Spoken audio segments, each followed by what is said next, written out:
বিসমিল্লাহির রহমানির রহিম। আসসালামু আলাইকুম ওয়া রাহমাতুল্লাহি ওয়া বারাকাতুহু। সম্মানিত দর্শক শ্রোতা ভাই ও বোনেরা, আপনারা সবাই কেমন আছেন? আশা করি আল্লাহর অশেষ রহমতে আপনারা সকলে অনেক অনেক ভালো আছেন। তো বন্ধুরা, আজকে আবারও আপনাদের জন্য নতুন একটি টিউটোরিয়াল নিয়ে হাজির হয়েছি। আজকের এই টিউটোরিয়ালের বিষয় হচ্ছে ক্যালকুলেটর সম্পর্কে। আমরা যারা ল্যাপটপ বা ডেস্কটপ ব্যবহার করি, আমাদের প্রত্যেকের ল্যাপটপ বা ডেস্কটপে কিন্তু ডিফল্ট একটি ক্যালকুলেটর দেওয়া থাকে। আপনি যদি কোনো সরকারি প্রতিষ্ঠানে চাকরি করতে চান, হোক সেটা সরকারি বা বেসরকারি প্রতিষ্ঠান, অথবা আপনি যদি একজন স্টুডেন্ট হয়ে থাকেন, আমাদেরকে প্রতিনিয়ত কিন্তু বিভিন্ন ধরনের হিসাব নিকাশ করতে হয়। সেটা হতে পারে ডলার থেকে টাকা কনভার্ট করতে হতে পারে, অথবা কোনো হাইট বা ওয়েট নির্ণয় করতে হতে পারে, অথবা অন্যান্য যে হিসাব নিকাশগুলো রয়েছে যেগুলো আমরা প্রতিনিয়ত ব্যবহার করি বা প্রতিনিয়ত প্রয়োজন হয়। আপনি যদি একটা সায়েন্সের স্টুডেন্টও হয়ে থাকেন, তাহলে আপনি আপনার সায়েন্সের যে হিসাব নিকাশগুলো রয়েছে কিভাবে আপনি এই ক্যালকুলেটরের মাধ্যমে করবেন, তার পুরো প্রসেসটি আজকের এই ভিডিওতে আমি আপনাদের দেখাবো। অর্থাৎ আমাদের এই ক্যালকুলেটরে এ টু জেড যে ব্যবহারগুলো রয়েছে তার পুরো প্রসেসটি আজকে আমি আপনাদের স্টেপ বাই স্টেপ আলোচনা করে দেব। তো আপনারা যদি প্রত্যেকটি অপশনের ব্যবহার প্রপারলি ভাবে শিখতে চান, অবশ্যই আপনার ভিডিওটি শুরু থেকে শেষ পর্যন্ত মনোযোগ সহকারে দেখবেন। আশা করি নতুন কিছু শিখতে পারবেন, নতুন কিছু জানতে পারবেন ইনশাআল্লাহ। আর এই ভিডিওতে আমি আরো দেখাবো কিভাবে আপনারা বয়স বের করতে পারেন। অনেক সময় আমাদের বয়স বের করা হতে পারে, ঠিক আছে? আপনারা যদি কোনো প্রতিষ্ঠানে কাজ করেন, অবশ্যই সেই প্রতিষ্ঠানে আপনাদেরকে বিভিন্ন ধরনের তথ্য কিন্তু বের করতে বলতে পারে, যেমন টাইম বের করতে বলতে পারে, অথবা আপনাদের বয়স বের করতে বলতে পারে। তো এইগুলো আপনারা কিভাবে ক্যালকুলেটরের মাধ্যমে ব্যবহার করবেন, এই বিষয়গুলো আমরা স্টেপ বাই স্টেপ আলোচনা করব। তার সাথে আরো একটি বিষয় আমি আপনাদের দেখাই দেবো যে কিভাবে আপনারা এই ক্যালকুলেটরের মাধ্যমে হিস্ট্রিটা চেক করবেন। অর্থাৎ আমরা যেভাবে ফেসবুক বা ওয়েবসাইট ভিজিট করি, ভিজিট করার পর আমরা কি কি ভিজিট করলাম এর হিস্ট্রি কিন্তু আমরা দেখতে পারি, কিন্তু আমাদের ল্যাপটপ বা কম্পিউটারের ডিফল্ট যে ক্যালকুলেটর দেওয়া থাকে এটার মাধ্যমে কিন্তু আমরা সেটা করতে পারি না। তো আজকে ভিডিওতে আমি সেটাও দেখাই দেবো যে কিভাবে আপনারা আপনার কাজ করার পরে সেই হিস্ট্রিটা চেক করে দেখবেন। সেজন্য আপনার ভিডিওটি কত স্কিপ করবেন না, শুরু থেকে শেষ পর্যন্ত দেখবেন, তাহলে পুরো প্রসেসটি বুঝতে পারবেন। তাহলে চলুন আমরা সরাসরি কম্পিউটার স্ক্রিনে চলে যাই। তো কম্পিউটার স্ক্রিনে যাওয়ার আগে যে কথাটি না বললেন নয়, আপনি যদি আমার চ্যানেলে নতুন দর্শক হয়ে থাকেন, অবশ্যই চ্যানেলটিকে সাবস্ক্রাইব করে রাখবেন এবং পাশে থাকা নোটিফিকেশন বেল অন করে রাখবেন প্রতিনিয়ত নতুন নতুন টিপস এন্ড ট্রিক্স পেতে। আর আপনি যদি ইতিমধ্যে সাবস্ক্রাইব করে থাকেন, আপনাকে অসংখ্য অসংখ্য ধন্যবাদ। আর ভিডিওটি যদি ভালো লেগে থাকে, অবশ্যই ভিডিওতে একটি লাইক করবেন, কমেন্ট করে জানাবেন আপনাদের মূল্যবান মন্তব্য। তাহলে চলুন সরাসরি কম্পিউটার স্ক্রিনে গিয়ে আজকে এই ভিডিওটি আমরা দেখে আসি। Welcome back. তো বন্ধুরা, আমরা চলে আসলাম কম্পিউটার স্ক্রিনে। এখন আমরা সরাসরি আমাদের ল্যাপটপ বা ডেস্কটপের যে ক্যালকুলেটরটি রয়েছে সেটি অন করব। তো আমার ল্যাপটপে যে টেক্সট বারটি রয়েছে, এই টেক্সট বারে আমার ক্যালকুলেটরটি এখানে আনা রয়েছে। আমি যদি এই ক্যালকুলেটরের উপরে ক্লিক করি, ক্লিক করলে কিন্তু এটা অন হয়ে যাবে। তো হয়তোবা আপনাদের টেক্সট বারে না থাকতে পারে, তাহলে আপনারা কীভাবে সেটা নিয়ে আসবেন প্রথমে সেটা দেখে আসে। তো আমাদের প্রত্যেকের যে টেক্সট বার রয়েছে, টেক্সট বারের দিকে দেখবেন এখানে একটা সার্চ অপশন রয়েছে। আপনি এই সার্চ অপশনে ক্লিক করবেন। সার্চ অপশনে ক্লিক করার পর এখানে টাইপ করবেন ক্যালকুলেটর লিখে, CAL। দেখেন আমি শুধু CAL লিখছি, অটোমেটিক্যালি সবার উপরে ক্যালকুলেটর যে অ্যাপটি রয়েছে সেটি চলে আসে। এখানে আমরা মাউস দ্বারা লেফট বাটনে ক্লিক করব, তাহলে এটা আমাদের এখানে ওপেন হয়ে যাবে। যদি আপনাদের এইভাবেও না আসে, তাহলে আরেকটি প্রসেস রয়েছে, সেটি হচ্ছে আমাদের কম্পিউটারে যে স্টার্ট বার রয়েছে, এই স্টার্ট বারে আমরা ক্লিক করব। ক্লিক করার পর এখান থেকে অল প্রোগ্রাম যদি আপনাদের থাকে, অল প্রোগ্রামে ক্লিক করবেন। ক্লিক করার পর যতগুলো আপনার অ্যাপ্লিকেশন রয়েছে সবগুলো এখানে চলে আসবে। তো দেখেন এখানে ক্যালেন্ডার এবং ক্যালকুলেটর রয়েছে, যেহেতু আমরা ক্যালকুলেটর অন করব সেজন্য এখানে ক্যালকুলেটরে ক্লিক করব। ক্লিক করলে ক্যালকুলেটর অন হয়ে যাবে, ঠিক আছে? তো দেখেন আমাদের ক্যালকুলেটর অন হয়ে গেছে। তো ডিফল্ট কিন্তু আমাদের প্রত্যেকের ক্যালকুলেটরটি এমন থাকে, যদি আপনি উইন্ডোজ 10 ব্যবহার করে থাকেন তাহলে এই ক্যালকুলেটরটি দেওয়া থাকবে। আর যদি আপনি উইন্ডোজ 10 না ব্যবহার করে অন্য কোনো ভার্সন ব্যবহার করে উইন্ডোজ 7, তাহলে বা এর লেআউটটি একটু আলাদা আসতে পারে, কিন্তু সকল কাজকর্মে একই, ঠিক আছে? তো যেহেতু আমি উইন্ডোজ 10 ব্যবহার করতেছি সেজন্য এই লেআউটটি এখানে দেওয়া রয়েছে। তো যখন আমরা প্রাথমিক অবস্থায় এটাকে ওপেন করব, তখন ঠিক এমনটি দেখাবে। তো এখানে দেখতে পাচ্ছেন 3টি লাইন দেওয়া রয়েছে, এটাকে বলা হচ্ছে 3 ডট। আমরা যদি এই 3 ডট লাইনে ক্লিক করি, তাহলে দেখবেন যে এখানে অনেকগুলো অপশন রয়েছে। মূলত এই অপশনগুলো নিয়ে আমরা বিস্তারিত আলোচনা করব এবং সবার শেষে ভিডিওর দিকে দেখাই দেব কিভাবে আমরা হিস্ট্রিটি চেক করতে পারি। এই জন্য ভিডিওটি কথা স্কিপ করবেন না, শুরু থেকে দেখবেন, তাহলে অনেক কিছু শিখতে পারবেন, অনেক কিছু জানতে পারবেন। আর যদি ভিডিওটি স্কিপ করেন তাহলে কিন্তু অনেক জিনিস আপনারা মিস করবেন, কারণ এখানে অনেক গুরুত্বপূর্ণ বিষয় রয়েছে যেগুলো আমাদের প্রত্যেককে জানা অত্যন্ত অত্যন্ত জরুরি। আপনি যদি কোনো সরকারি প্রতিষ্ঠানে কাজ করতে চান বা যে কোনো প্রতিষ্ঠানে যদি চাকরি নিতে চান, তাহলে অবশ্যই আপনাকে কোনো না কোনো হিসাব নিকাশ কিন্তু করতে বলবে। আবার সেই হিসাব নিকাশগুলো আপনি দ্রুত যদি করতে চান, তাহলে অবশ্যই আপনাকে এই কাজটি এখান থেকে শিখে নিতে হবে। তো চলুন দেখে আসে কি কি আছে এখানে। তো প্রথমে যেটা রয়েছে সেটা হচ্ছে স্ট্যান্ডার্ডে যদি ক্লিক করি তাহলে এখানে শুধু আমরা যে যোগ বিয়োগ গুণ ভাগ যে জিনিসগুলো করি সেগুলো এখান থেকে করতে পারবো, ঠিক আছে। নর্মালি যেভাবে করতে হবে সেভাবে এখানে করতে পারবো।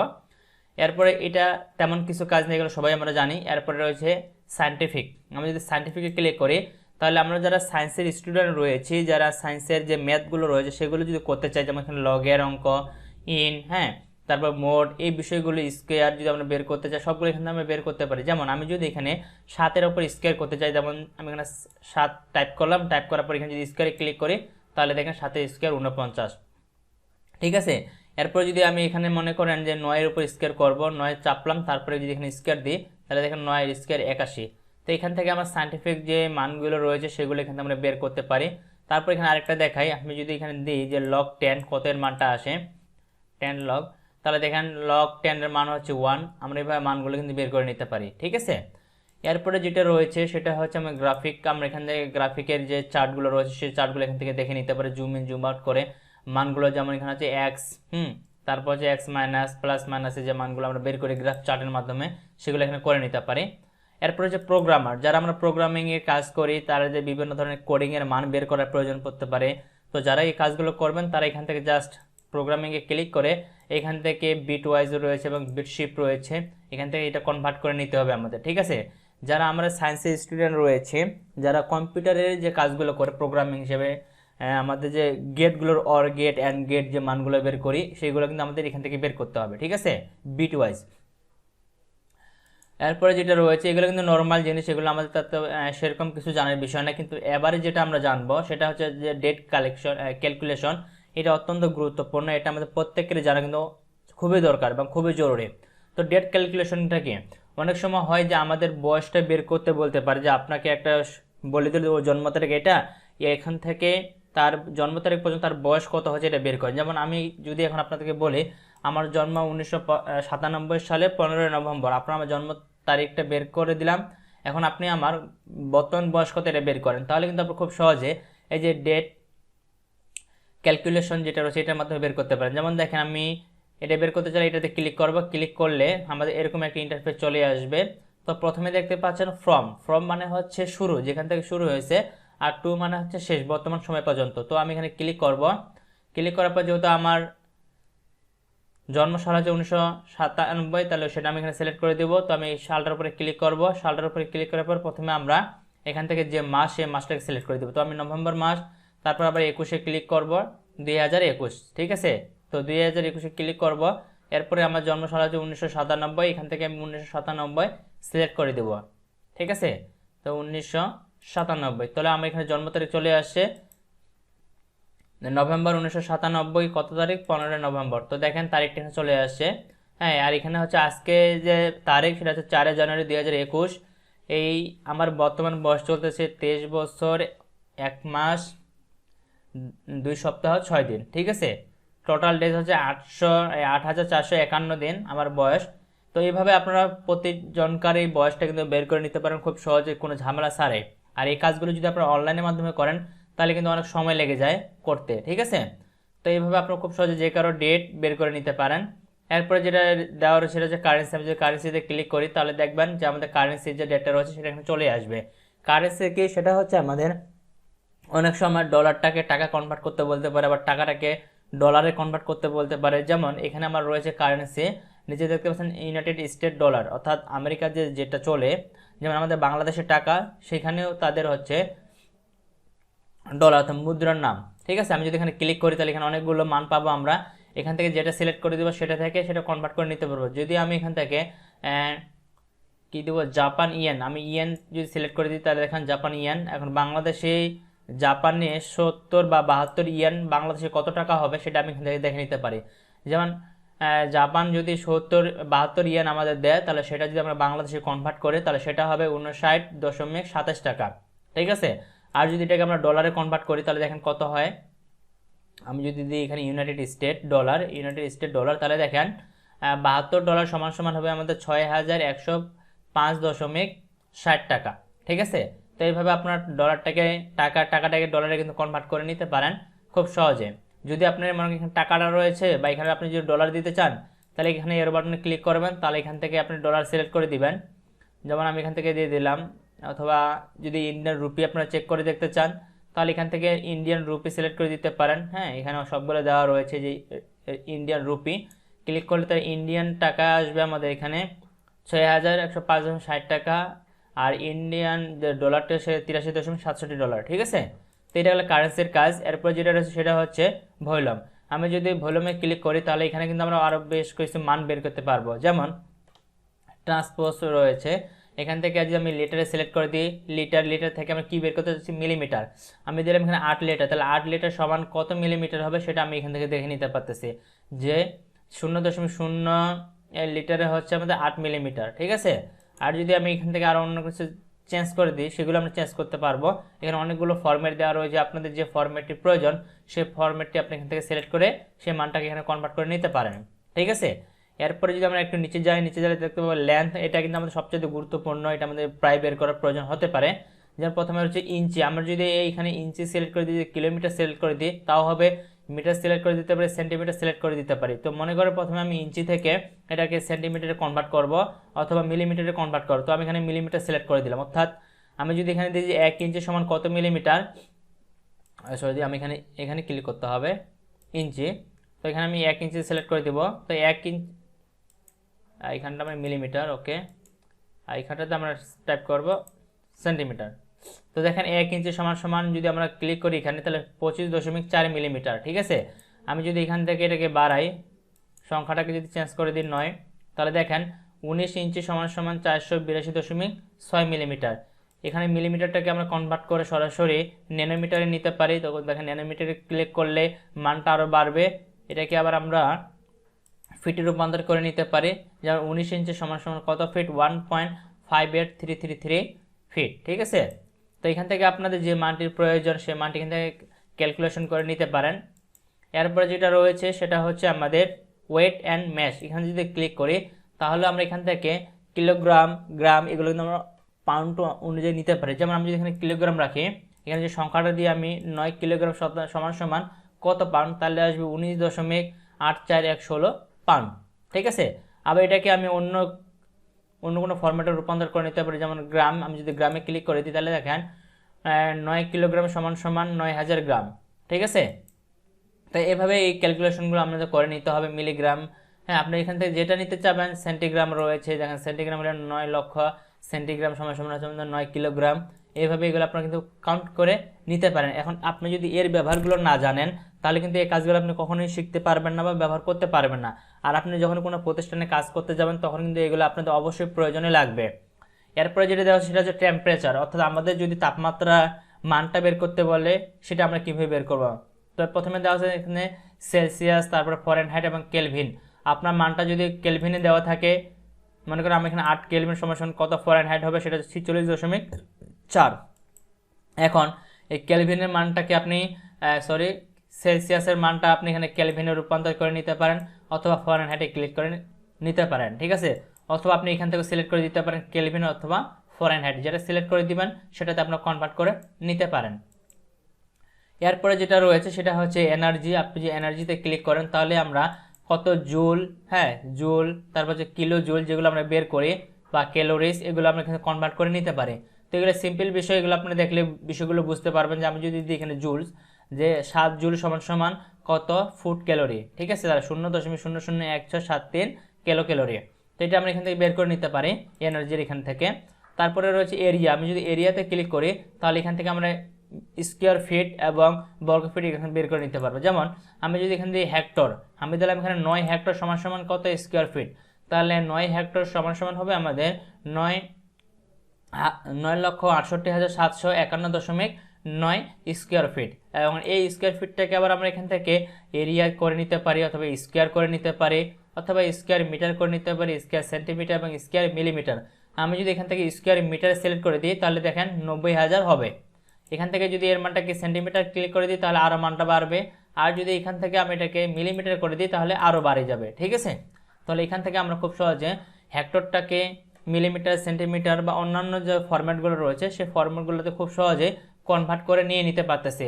এবং নিচে দেখতে পাচ্ছ সবগুলো ফরম্যাট আমাদের এখানে দেখাচ্ছে যে অ্যাবাউট ইকুয়াল টু 0.09 কিলোমিটার, 22 দশমিক এত স্কোয়ার ফিট, হ্যাঁ যা কিছু আছে সব কিছু এখানে আমাদের ইনফরমেশনগুলো পেয়ে যাচ্ছি, ঠিক আছে। এরপরে রয়েছে আমাদের স্পিড। আমি যদি এখানে স্পিডে ক্লিক করি, অর্থাৎ 1 ঘন্টায় একটি গাড়ি 60 কিলোমিটার যায় বা এরকম যে অঙ্কগুলো থাকে তাদের যদি হিসাবগুলো আমরা বের করতে চাই তাহলে এখান থেকে করতে পারি। যেমন প্রথমে রয়েছে কিলোমিটার পার আওয়ার। মনে করেন একটি গাড়ি প্রতি পার আওয়ারে 90 কিলোমিটার যায়, তো আমি এখান থেকে টাইপ করে দিলাম 90 কিলোমিটার। এখন এটাকে যদি আমরা মিলি পার আওয়ার, অর্থাৎ কত মিলি যায় 1 পার আওয়ারে, অথবা কোট ম্যাচ তারপর ফিট পার সেকেন্ড, আমি যদি 1 সেকেন্ডে কত মিটার যায় সেটা যদি দেখতে চাই তাহলে এখানে ক্লিক করবো। তাহলে দেখেন যদি একটি গাড়ি 9 কিলোমিটার যায় 1 ঘন্টায়, তাহলে সেটা প্রতি সেকেন্ডে যাবে 82.0021 সেকেন্ড পার সেকেন্ডে যাবে এত ফিট, ঠিক আছে। অর্থাৎ প্রতি সেকেন্ডে 82.021 ফিট যাবে। তো এখান থেকে আপনারা এখানে স্পিডটাকে পরিমাপ করে নিতে পারেন।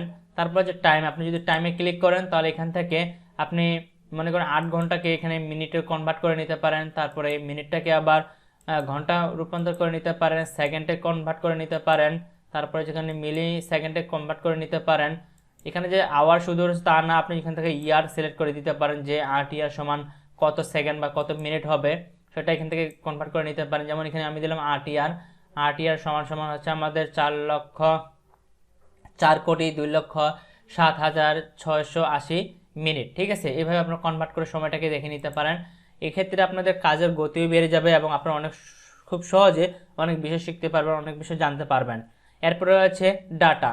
ডাটা কি আমরা যেমন মেগাবাইট বলি যে 1 জিবি 2 জিবি, হ্যাঁ, সেগুলো এখানে কনভার্ট করে নিতে পারেন। আমরা জানি যে 1 জিবি সমান সমান হচ্ছে আমাদের কত, এখানে 11 হয়ে গেছে, আমি এখানে থেকে ডিলিট করে দিই 00 ডাটা, ওকে, সব কিছু ক্লোজ করে দিলাম। আমি জানি 1 গিগাবাইট সমান হচ্ছে 1000 মেগাবাইট, ঠিক আছে। তো এই মেগাবাইটটাকে আবার আমরা মিলিবাইট ক্লিক করে নিতে পারি, তারপর হচ্ছে গিগাবাইট রূপান্তর করে নিতে পারি, হ্যাঁ, কিলোবাইটে নিতে পারি। তো এই ক্ষেত্রে আমরা এই ফরম্যাট ব্যবহার করে মানগুলো বের করতে পারি। এরপরে হচ্ছে প্রেশারে ক্লিক করে আমরা অ্যাটমস্ফিয়ার, তারপর হচ্ছে আপনাদের যে কিলো ক্যাম্পাস যেটা রয়েছে, যে পেস্কেলের সূত্রগুলো রয়েছে, যারা বিজ্ঞানের স্টুডেন্ট তারা ভালো জানেন যে পেস্কেলের সূত্র রয়েছে মান বের করার জন্য, হ্যাঁ, তারপরে বার রয়েছে, অ্যাটমস্ফিয়ার রয়েছে, এগুলো এখানে থেকে আপনারা বের করে নিতে পারেন, ঠিক আছে। এরপরে রয়েছে অ্যাঙ্গেল। এই অ্যাঙ্গেলটা আপনারা ব্যবহার করতে পারেন। আমি যদি দিই 90 ডিগ্রি সমান সমান কত অ্যাঙ্গেল হবে বা কত রেডিয়াস হবে, সেটা হচ্ছে 1.570796, ঠিক আছে। তো এখান থেকে আপনারা এই কাজগুলো করে নিতে পারেন। এবং শেষে হচ্ছে অ্যাবাউটে ক্লিক করে এর ক্যালকুলেটর সম্পর্কে যে ইনফরমেশনগুলো, সেই ইনফরমেশনগুলো এখানে পেয়ে যাবেন। যেমন আমার ল্যাপটপে যে ক্যালকুলেটর ইনস্টল দেওয়া রয়েছে, এর ফরম্যাটটি হচ্ছে 1.02011.16.0, এটা হচ্ছে এর ভার্সন। আর এখন আমরা দেখব কিভাবে এর হিস্ট্রিটা আমরা চেক করতে পারি। তো হিস্ট্রি চেক করার জন্য অবশ্যই প্রথমে আমাদের এখানে স্ট্যান্ডার্ডে ক্লিক করব। এখন আমি কয়েকটি অঙ্ক ক্লিক করে করে দেখাচ্ছি আপনাদের কিভাবে হিস্ট্রিটা চেক করতে হয়। তো প্রথমে আমি দিলাম যে 89 যোগ 9, এটা একটা মান বের করলাম 98। তারপরে দিলাম 10 গুণন 9, এটা একটা করলাম। এরপরে আবার দিলাম মনে করেন 8 73 বিয়োগ 7, এটা একটা মান আসলো। এরপরে আবার একটা বড় অঙ্ক করব, 2 গুণন 9 গুণন 6 গুণন 3 গুণন 5 বিয়োগ 3, ওকে। তো এই মানটা আমি বের করলাম। এখন যদি এর হিস্ট্রিটা আমরা দেখতে চাই যে আমি কী কী এখানে যোগ করলাম, বিয়োগ করলাম, ভাগ করলাম, এই মানগুলো আমি কীভাবে দেখব, তাহলে দেখেন আমি যদি এখানে 3 ডট লাইনে ক্লিক করি তাহলে কিন্তু এখান থেকে আমরা সেটা কিন্তু দেখতে পাচ্ছি না। তো এটা দেখার জন্য আমাদের ছোট একটা কিবোর্ড শর্টকাট ব্যবহার করতে হবে। তো কিবোর্ড শর্টকাটটা কি সেটা এখন আমি আপনাদের বলে দেবো। তো এখান থেকে প্রথমে আমি সব কিছু ক্লিয়ার করে দিই। তো দেখেন এখানে কিন্তু বর্তমানে কোনো কিছু লেখা নেই বা কোনো কিছু সংখ্যা নেই। তো এর লেআউটটি বা হিস্ট্রিটি দেখার জন্য আমাদের কিবোর্ড থেকে কন্ট্রোল এবং এস প্রেস করতে হবে। তো দেখেন আমি কিবোর্ড থেকে কন্ট্রোল এস প্রেস করলাম। প্রেস করার সাথে সাথে এখানে আমি কি কি যোগ করছি, কি কি বিয়োগ করছি, গুণ ভাগ যা যা করছি সব কিছু ইনফরমেশনগুলো চলে আসছে সেখানে, ঠিক আছে। যেমন প্রথমে আমি করেছিলাম যে 89 যোগ 9, তারপরে করলাম যে 10 গুণন 9, এরপরে করলাম 73 বিয়োগ 7, তারপরে করলাম 5 গুণন 9 গুণন 3 গুণন 5 গুণন 5 বিয়োগ 3, তাহলে এই মানটা আসলো, ঠিক আছে। তো বন্ধুরা, এই ছিল মূলত আজকে এই ভিডিওতে। আশা করি আপনাদের ভিডিওটি ভালো লেগেছে। যদি ভিডিওটি ভালো লেগে থাকে অবশ্যই ভিডিওতে একটা লাইক করবেন, কমেন্ট করে জানাবেন কেমন হয়েছে। আর পরবর্তীতে কি ধরনের ভিডিও চান সেটা অবশ্যই কমেন্ট বক্সে কমেন্ট করে জানাবেন। তো আপনাদের সকলের সুস্বাস্থ্য কামনা করে আজকের ভিডিওটি এখানে শেষ করতেছি। সবাই ভালো থাকবেন, সুস্থ থাকবেন, দেখা হবে নেক্সট ভিডিওতে। আল্লাহ হাফেজ।